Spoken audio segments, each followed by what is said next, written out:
Državno prvenstvo u powerliftingu i bench pressu održano je 20. do 22.12.2024. godine u Virovitici.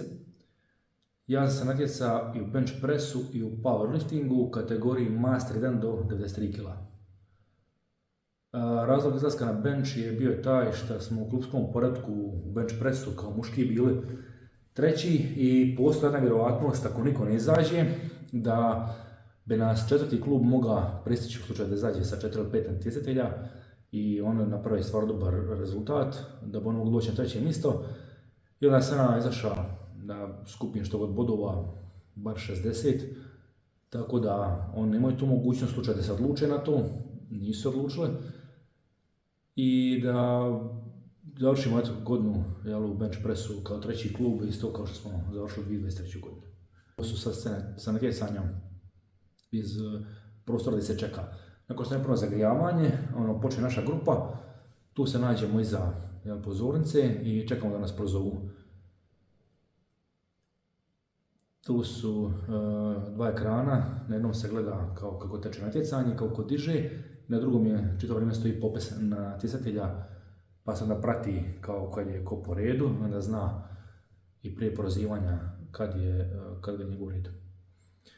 Opener mi je bio 130 kg, to je bilo jako lagano, to bi sigurno odradio seriju od 3, možda čak 4 ponavljanja. Nakon toga sam išao na 135 kg, to je išlo skroz ok. I onda sam odlučio 140 kg, ne bi trebao biti kakav problem. Malo je zapelo pred kraj, ali to mi je stalno problem, sam nikakav nije problem, negdje na sredini malo šipko uspori i na kraju mi je zaključavanje najveći problem. Što se tiče natjecanja u bench pressu, bilo nas je 4 prijavljenih, izašlo nas je 3. Ja sam završio treći u dobnoj kategoriji, danas je bilo 4, mogao biti treći, mogao biti 4, zavisi kako bi taj koji nije došao na natjecanje digao, ali ništa je to posebno bitno. Što je bilo bitno, to su bodovi za klub koji su nam donijeli to treće mjesto, koje je nama jednom klubu koji nije velik, dosta važno.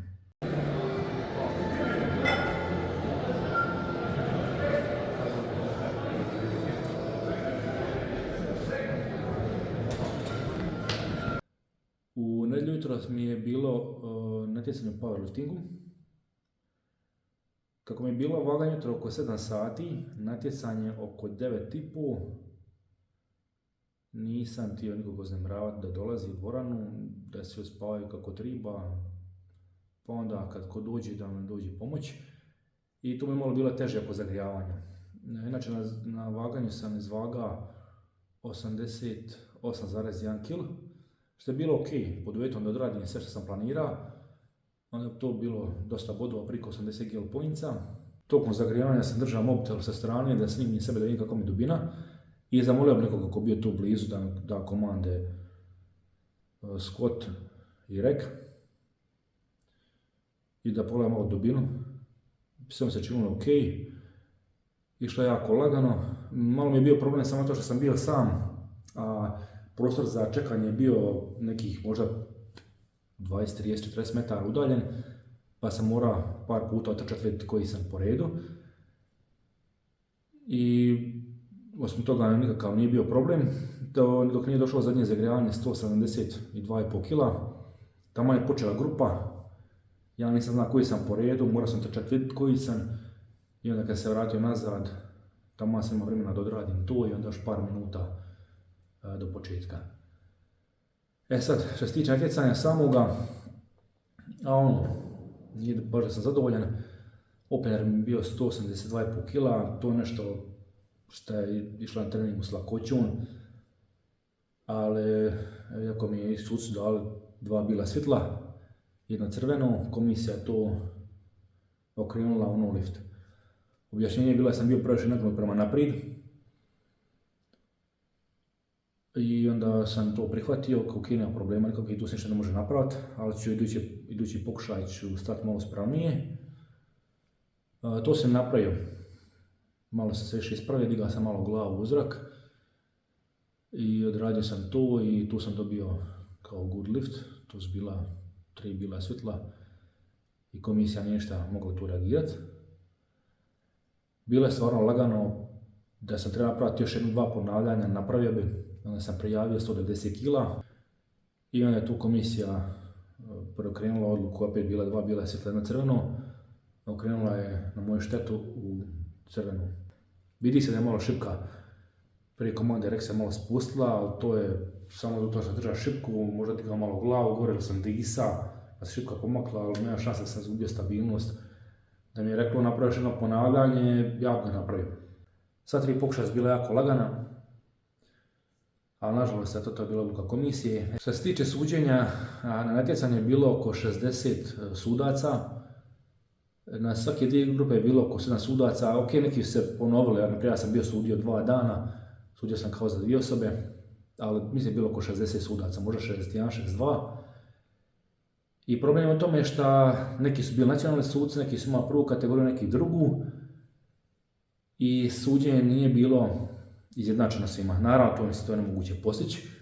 Klubovi da bi izbjegli kaznu zbog neslanja sudaca, napravili su to da bi poslali neke članove svojih klubova koji stvarno nemaju pojma o pravilima, ne znači ništa loše, naučit će ljudi, ali ako bi zapalo nekog ko je neiskusan, natjeca se možda jedan put, položiti suca, onda je tu situacija bila jako neizvjesna kako će ta osoba suditi.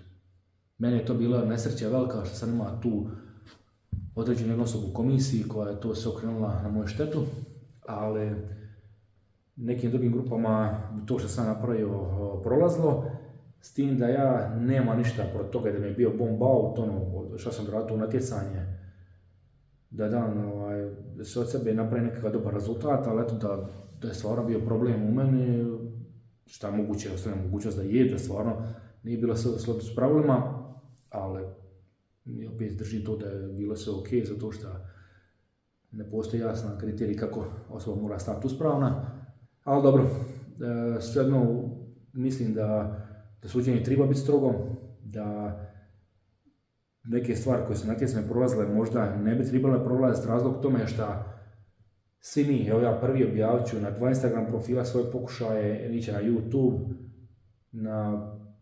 na Facebook i kao story i kao objave, i da bi se zaštitila kao to dostojanstvo te federacije, IPF pravila, moramo držati do toga da nam bude suđenje primjereno, strogo, da ne prolazi pletki čučnjev, da ne prolazi touch and go bench, da se kolna ispravi na mrtvom dizanju i to ono što nas razlikuje od nekih drugih federacija, to što su pravila stroga i što se moramo držati toga. Ja sam imala tu nesreću što je meni točno bila ta jedna određena osoba koja možda ustavlja mogućnost da ona i najiskusnija i najbolje svi usudila to suđenje, pa je to meni tako dala preokret na moju štetu. Ali ako je to za korist buduću naše federacije, odnosno našeg saveza, onda nema problema nikakvih, ja ću to na iduće natjecanje popraviti, nekakav problem.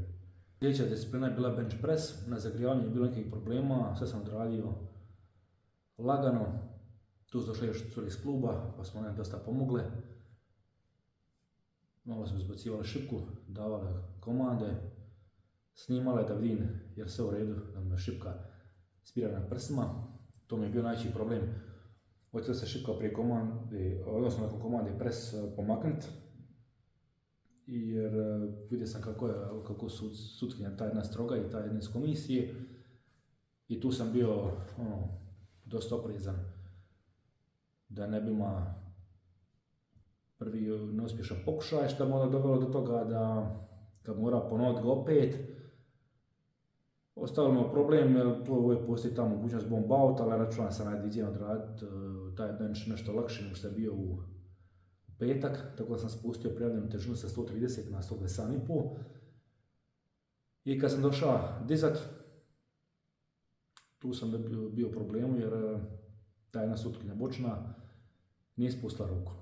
Uglavnom, kad uđemo na bench, onda ima glavni sudac drži ruku u zraku i bočni sudac drži ruku u zraku i tek onda kad se natjecatelj namjesti, kad su mu stopala na podu, stražnica na klupi, glava na klupi, laktove ispržene, onda on spusti ruku i glavni sudac kaže start. Ja tu sam čekao da mi bude komanda start i čak sam gledao, tu vidi sam snimci, gledam čemu se ovdje sad radi i onda mi je sve glavni sudac da start i pres, digao sam, to je bio uspješan pokušaj, a sutkinja rekla kao ta bočna da mi nije ruka bila skroz ispržena.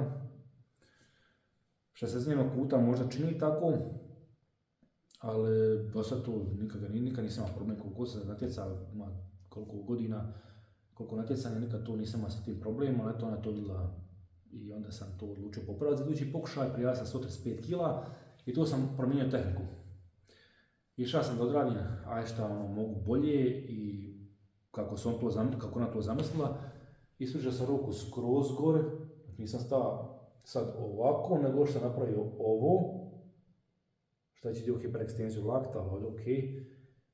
Kako sam ruke ispružio gore, tako sam zagubio malo u čvrstinu leđima i ti 135 kg bilo išlo ok, a sa 140 kg kad je došlo to nisam uspio odraditi.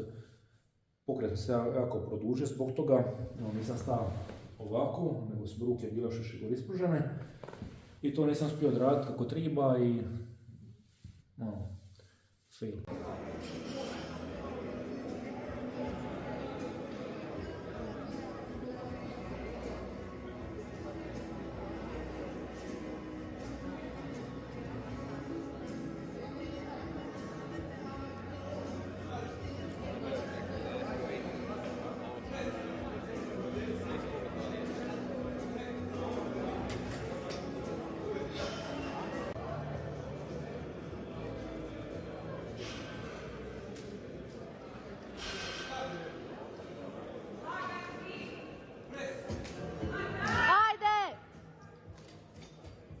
A što mi je bilo bitno, to je da sam imao jedan pokušaj čučnja, eto, jedan ili dva pokušaja benča, bilo s dva pokušaja, skroz ok, ja sam znao da ću imati total, jer na mrtvom dizanju sam bio siguran da će mi opener biti dosta lagan, toliko lagan da ću ga moći kontrolirano odraditi. To su neke snimke sa zagrijavanja, išlo mi je skroz dobro. Nisam imao potrebe smanjivati opener, bio 245 kg.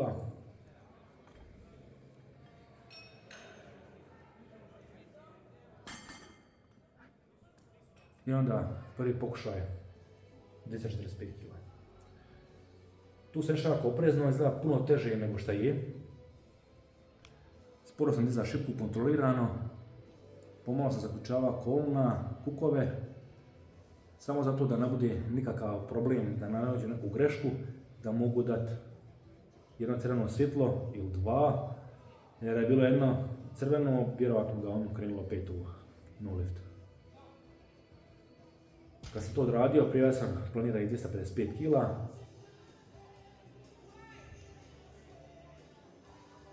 To je isto išlo bez problema nekakvih, to sam radio na treningu isto lagano. I onda sam nakon toga odlučio probati još 261 kg, što je u slučaju uspjeha državni rekord u toj kategoriji, master 193 kg. Nije bilo teško, išao sam isto, malo sam više silo upotrijebio, malo sam brže dizao, ali sam isto išao s druge strane dosta oprezno. Kad već imam tu priliku za nešto napraviti, kad nisam napravio preko 80 kg poinca, kad nisam napravio PR u totalu, kad nisam napravio 12 uspješnih pokušaja, što mi je bio cilj, onda sam rekao ajde bar da imam taj državni rekord i eto, to sam uspio dignuti. Bilo je ok, da je bilo više digabe, sigurno da je bilo 262,5 kg, uspio to dignuti.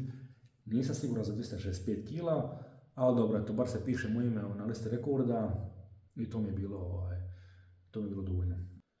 Na prvim preliminarnim nominacijama bilo nas je prijavljeno 8 onda je jedan odlučio ići u Open kategoriju, pa nas je ostalo 7, a jedan nije došao na natjecanje, tako da nas je na kraju bilo 6 u dobnoj kategoriji Master 1. Ja sam očekivao jedno ta prva 3 mista, ali nisam bio siguran kako će biti. Nisam bio uvjeren da smo svi izašli. Bila je meni borba za 3. mjesto, možda drugo, prvo ne vrijeme je bio. Ali tako ispalo, postoji još osoba koji se natječu u toj kategoriji Master 1, koji bi, da su bile, vjerovatno bile isto u top 3, mene bi to ubacilo da su izašli koji su tribali, zašto ja bi vjerovatno ne borio se za 3. mjesto. Što se tiče natjecanja, bilo je nekakvih malih manjih problema, tehničkih. Dobro, organizator sam na to nije mogao utjecati, to je, na primjer, kašnjenje satnica za neke grupe, gdje se kasno od pola sata pa do sat i pol vremena, to je dosta utjecalo na natjecatelje. Ovi momci iz kluba zbog toga nisu stvarno što su planirali. Sve to utječe i to kašnjenje na zagrijavanje, na to kad je popijen prvi workout, kad je bio zadnji obrok, kad se mentalna osoba pripremi za natjecanje, onda eto dođe do kašnjenja i onda to više nije to. Puno ljudi planira treninge da budu u to satnice natjecanja, onda to kasni sat, a oni su planirali bit će natjecanje možda početi u 5, pa će biti gotovo u 8, ono počne u 6:30, bude gotovo u 11 i to jako može utjecati na krajnji taj rezultat. Ali dobro, na to nisu za to krive, to može biti do toga kako spotera obavi svoj dio posla, može ovisiti o tome kako je koja osoba izašla na pokušaj, nekome da bio jedan u ekviptu koje se čekalo nekoliko minuta da dođe, a nekim osobama treba nakon prozivanja dođe u roku 5 sekundi na platformu mjesta i se dignu. Eto, još je bio problem na jednačeno suđenje, meni najveći problem to što je to na mene se to slomilo, što je u mojoj grupi bilo najviše overrulanih pokušaja, koji su bili uspješni da overrulane kao no lift. Šta bi, sad ne znam, su ti suci nesposobni ili je komisija bila prestroga, onda možda nesposobna, kad je toliko bilo preokreta. Inače, bilo se oko grupe, možda 2-3, vamo ih je bilo sigurno bench pressu i čući od više od 10. Ali dobro, okej, to je sad, možda tako bude sad na svakom natjecanju, sve strože. Uglavnom, to je bilo to, odmah sam nakon par dana počeo sa pripremama za sljedeće natjecanje, a to je u Vinkovcima u 3. mjesecu 2025. godine.